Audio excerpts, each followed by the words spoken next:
तो दोस्तों, आपने कई बार देखा होगा कि औलाद पैदा होने के बाद कई बार घर में सुख शांति और धन की बरकत होना शुरू हो जाती है। यानी कि पिता के दिन दुगनी रात चौगनी तरक्की होना शुरू हो जाती है। पिता की कहीं ना कहीं कामयाबी के रास्ते खुल जाते हैं। औलाद कहीं ना कहीं एक पिता या फिर परिवार पर एक पॉजिटिव इफ़ेक्ट डालना शुरू कर देती है। पर कई बार आपने देखा होगा कि औलाद अपनी जगह पर रह जाती है और परिवार की जो धन संपत्ति होती है वो भी कहीं ना कहीं नष्ट होना शुरू हो जाती है। तो मैं आज आपको कुछ ऐसे योग बताने वाला हूँ जिससे आपको ये पता लगेगा कि औलाद होने के बाद परिवार क्या, यानी कि पिता के द्वारा जो भी धन अर्जित किया गया होता है वो सब धीरे धीरे बर्बाद होना शुरू हो जाता है। क्यों ऐसा होता है, क्या कारण होते हैं, कौन सी ग्रह स्थिति, अगर हम योग की बात करें, कुछ योग ऐसे हैं जो कि ये दिखाते हैं कि आपकी जो औलाद पैदा हुई है ये घर में धन की बढ़ोतरी करवाएगी कि आपका जो जमा किया गया धन है उसे भी लुटवा देगी। तो ये चीज़ें हमें समझ लेनी चाहिए। अगर मान लीजिए कुछ ऐसे योग कुंडली में दिखाई देते हैं बच्चे की कुंडली में, तो उनके उपाय भी समय से कर लेने चाहिए। अब देखिए, सबसे पहले अगर हम बात करें पिता बाप दादा, अगर हम पिता और बाप दादा की बात करें तो ये बृहस्पति से देखे जाते हैं। पर कहीं ना कहीं शनि के खराब हो जाने पर, राहु के खराब हो जाने पर या बुध के भी खराब हो जाने पर पिता या बाप दादा के ऊपर कहीं ना कहीं बुरे प्रभाव आने शुरू हो जाते हैं। आपने देखा होगा कि पिता जब तक हैं तब तक तो औलाद किसी तरीके से सुरक्षित है, पर पिता के जाने के बाद घर की जो सुख शांति है वो तो नष्ट होती ही होती है, और जो पिता बाप दादा की जागीर इकट्ठी की गई थी वो भी बर्बाद होना शुरू हो जाती है। कई बार आपने ये भी देखा होगा कि बच्चा, यानी कि जो लड़का है, अगर वो लड़का कहीं पर गलत संगत में पड़ गया तो बाप ने ये बोला कि चलो आओ तुम मेरे साथ मेरे कारखाने चलो, हमारा पुश्तैनी जो काम चला आ रहा है उस काम में तुम कुछ हाथ बटाना शुरू करो। पर जैसे ही ये औलाद उस काम में शामिल हो जाती है तो वो पुरखों का जो कारोबार था वो भी कहीं ना कहीं मटिया मेट कर देते हैं ऐसे औलादें। यानी कि कई बार तो ये भी देखा होगा कि औलाद के लिए लोग दर दर की ठोकरें खाते फिरते हैं, कहीं यहाँ माथा रगड़ना कहीं वहाँ माथा रगड़ना। एक औलाद किसी तरीके से पैदा हो जाती है, फिर उसके बाद वही औलाद जब उल्टा चलना शुरू हो जाती है तब परिवार वालों के मुंह से हमेशा यही निकलता है कि एक अंडा वो भी निकला गंदा। तो कुल मिलाकर जो औलाद है उसको बाप दादा की जागीर और पिता बाप दादा का सुख जीवन में कितना मिलेगा, और वो अपने द्वारा क्या मेहनत करके कोई ऐसी जागीरें या अपने लिए पैसे इकट्ठे कर पाएगा, या फिर अपने पिता बाप दादा की जो पुश्तैनी जायदाद है उसमें कुछ बढ़ोतरी कर पाएगा कि नहीं कर पाएगा, ये जानना ज़रूरी है। तो आज हम सबसे पहले बात करते हैं शनि के बारे में। देखिए, शनि जब भी पहले भाव में होगा तब ऐसे केस में ये काफ़ी ज़्यादा माली नुकसान देता है। माली नुकसान यानी कि पैसों की दिक्कतें। कारोबार अगर किया ऐसे इंसान ने तो कारोबार में कहीं ना कहीं ये नुकसान पैदा कर देता है। इंसान अपनी सेहत और अपनी मानसिक स्थिति से भी कई बार परेशान होता है। ऐसे व्यक्तियों को डिसीज़न लेने में कई बार बहुत प्रॉब्लम आती है और शारीरिक दिक्कतें भी रहती हैं। ऐसे व्यक्ति अगर पिता या बाप दादा की कुछ पुश्तैनी जो काम चल रहे होते हैं उसमें हाथ बटाना शुरू कर दें तो समझ लीजिए वहाँ पर भी नुकसान होने लगता है, या फिर उसी काम को अपने द्वारा करने लगें, कोई अपना सेपरेट भी करने लगें, तब भी ये काम इनके लिए फलता नहीं है। कुल मिला के ऐसे व्यक्ति अपने द्वारा अगर अकेले चलें, कहीं दूसरा काम करें, तो कुछ उम्मीद लगाई जा सकती है कि ये कुछ कामयाब हो जाएं। अपने घर परिवार में रह के पिता या फिर माता के साथ रह के अगर ये काम धंधा वहाँ उस जगह पर ये रहकर करते हैं तो इनके जीवन में तरक्की के रास्ते नहीं खुलते हैं, परेशानियाँ ही परेशानियाँ समय पर आती रहती हैं। और शनि के एक और योग के बारे में समझिए। अगर शनि पहले भाव में है और सूर्य कहीं 10वें भाव में है तब भी ये बहुत ज़्यादा प्रॉब्लम देता है। पिता बाप दादा इनके ऊपर कहीं ना कहीं दिक्कतें लाता है। कई बार ऐसे केस में बच्चा पैदा होने के बाद से ही पिता के, जिसे कहते हैं, कारोबार में गिरावट आना शुरू हो जाती है, या फिर किसी तरह की कोई शारीरिक प्रॉब्लम आ जाती है जिसे कहते हैं गिरावटें। चाहे वो आर्थिक हो, चाहे मानसिक हो, चाहे शारीरिक हो। ऐसे केस में औलाद के पैदा होने के बाद परिवार में धन की गिरावटें आनी शुरू हो जाती हैं। और कंडीशन एक और लागू होती है, एक और योग है। अगर शनि पहले खाने में है और चौथे भाव में अगर सूर्य है, मंगल है या चंद्र है, तब भी ये पिता बाप दादाओं पर बहुत बड़ी मुसीबतें डालता है, आर्थिक तंगी लेकर आता है।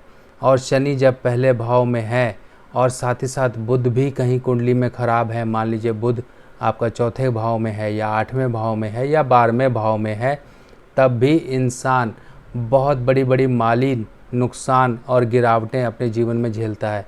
अब ये माली नुकसान और गिरावटें कैसे कैसे आती हैं? या तो आपने कहीं पर बिना सोचे समझे इन्वेस्टमेंट कर दी, पैसे किसी को उधार दे दिए, किसी की बातें आपने जिसे कहते हैं बहुत ही दिल से लगाई और घर से निकाला पैसा और आपने उसकी मदद के लिए उसको पैसा दे दिया। या फिर कहीं पर आपने शेयर मार्केट में पैसा लगाया, कहीं लॉटरी में पैसा लगाया, या फिर कहीं ऐसी प्रॉपर्टी में इन्वेस्टमेंट कर दिया जिसका आगे पीछे कोई ठिकाना नहीं था। आपने एक चांस लिया और इसी चांस में ही आपका पैसा डूब गया। हो सकता है कि आपने कहीं पर ऐसी जगह पैसा लगा दिया कि सोचा कि 4-5 साल में आपके पैसे बढ़ेंगे, पर वो पैसे तो जो आपने लगाए थे वो तो गए ही गए और मानसिक परेशानियां और ऊपर से आप कर्ज़े में भी आ गए। तो ये सब तब होता है जब बुद्धि भी कहीं ख़राब डिसीज़न देने वाली हो जाती है। लोग ज़्यादातर शेयर मार्केट में कैसे फंसते हैं या फिर कहीं जुए लॉटरी में कैसे फंसते हैं? देखिए, ये एक दलदल है, यानी कि एक शिकार फंसाने वाली चीज़ है।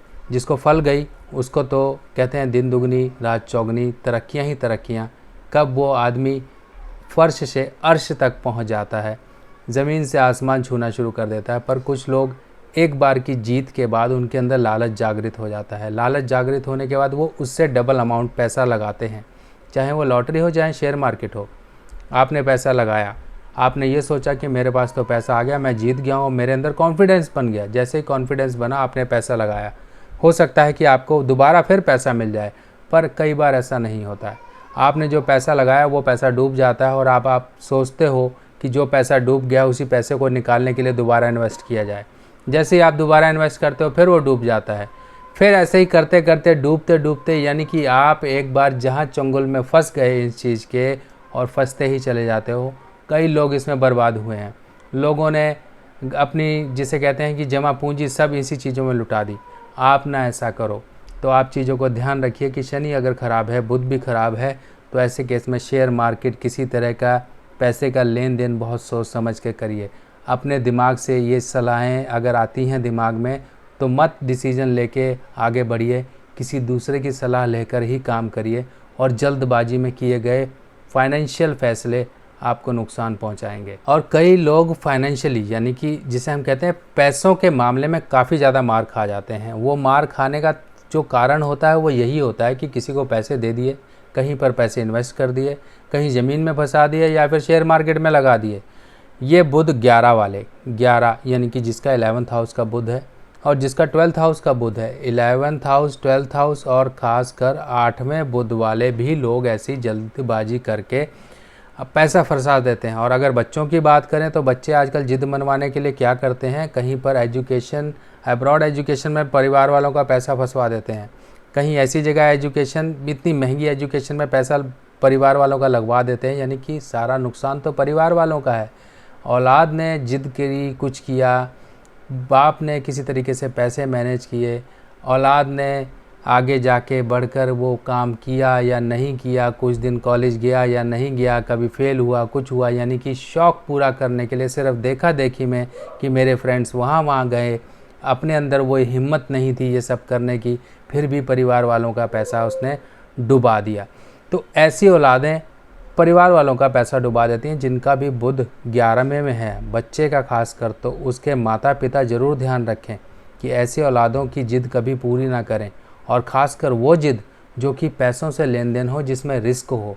तो रिस्की काम पैसों का खासकर आपको सोच समझ के रखना, नहीं तो कहावत वही होगी, जब इंसान लुट जाता है उसके बाद फिर वो अपनी कुंडलियां ले लेके भागता है कि अब बताओ क्या करें। अब आप क्या कर सकते हो? ऐसे केस में कुछ नहीं किया जा सकता है, सिर्फ परहेज और सावधानी ही आपको बचा सकती है। अब आप एक और योग सुनिए जो कि बुध और मंगल और केतु का बनता है। अगर बुध किसी की कुंडली में, अगर बच्चे की कुंडली में बुध सेकंड हाउस में है तो समझ लीजिए उसके पिता पर, बच्चे के पिता पर जून जुलाई अगस्त के महीने कहीं ना कहीं परेशानी वाले होंगे। वित्तीय परेशानी, पैसों की परेशानी, फाइनेंशियल दिक्कत, कहीं ना कहीं कड़की आती होगी इसके बाप पर, या फिर कहीं ना कहीं ऐसे समय में बाप परेशान होता होगा हेल्थ की प्रॉब्लम को लेकर। अगर बिजनेसमैन है तब ये कड़की झेलते हैं। ऐसे बुध 2 वाले के पिता जून जुलाई अगस्त में ही कई बार एक्सपायर भी होते हैं, उम्र दराज होकर या बीमारी के कारण या किसी भी कारण। अगर नहीं है तो आप नोट करिए, चेक करिए कि ये समय आता है। अगर साथ में एक कंडीशन और इसमें अप्लाई हो जाती है, अगर शनि भी मंदा हो, शनि भी खराब हो, तो ये जेठ का महीना या जून जुलाई अगस्त के आसपास के ये 3 महीने काफ़ी ज़्यादा भारी होते हैं ऐसे व्यक्ति के पिता के ऊपर। तो अब इस चीज़ का भी ध्यान रखना है कि ऐसी कंडीशन है तो आपको बुध के उपाय करने हैं। बुध के उपाय कौन करेगा? पिता करेगा। पिता क्या करेगा? कुछ चांदी या फिर दूध या फिर चंद्रमा संबंधित चीज़ें धर्म स्थान में देता रहे, तो ये जो बुरा योग है इससे काफ़ी ज़्यादा बचाव हो जाता है। चलिए अब एक और योग की बात कर लेते हैं जो कि योग कहलाता है बृहस्पति से। अब बृहस्पति ही हमारे बाप दादा के कारक हैं। अगर बृहस्पति कहीं पर गलत भाव में चले जाएंगे तो बाप दादा परेशानी में आएंगे, उनके साथ हमारे रिलेशन कहीं ना कहीं ख़राब हो सकते हैं, वो कहीं ना कहीं दिक्कतों में रह सकते हैं। बृहस्पति की 10th हाउस यानी कि खाना नंबर 10 या फिर 11th हाउस, तब इस केस में ये कहा गया है अगर बृहस्पति 10th हाउस में है तब व्यक्ति बहुत ज़्यादा, जिसे कहते हैं नरमाई में कई बार लुट जाता है, लोगों के जिसे कहते हैं बातों में फंस के लुट जाता है। बाप दादा की जागीरें कहीं ना कहीं लुटवा देता है, बाप दादा की ज़मीन जायदाद के झगड़े होते हैं, परिवार भाइयों के बीच में झगड़े होते हैं। ऐसे व्यक्ति को खास कर ये ध्यान रखना होता है कि अगर भाई हैं तो उनके साथ झगड़ा ना करे, 28 के बाद भाइयों के साथ अपने बना के रखे। और जब भी बृहस्पति 11वें भाव का होगा तब ऐसे केस में ये कहा गया है कि पिता के होते हुए तो सब कुछ नसीब होगा, पर पिता के जाने के बाद तुझ में इतनी हिम्मत नहीं रहेगी कि तू मच्छर भी मार सके। तो ये बातें कही गई हैं।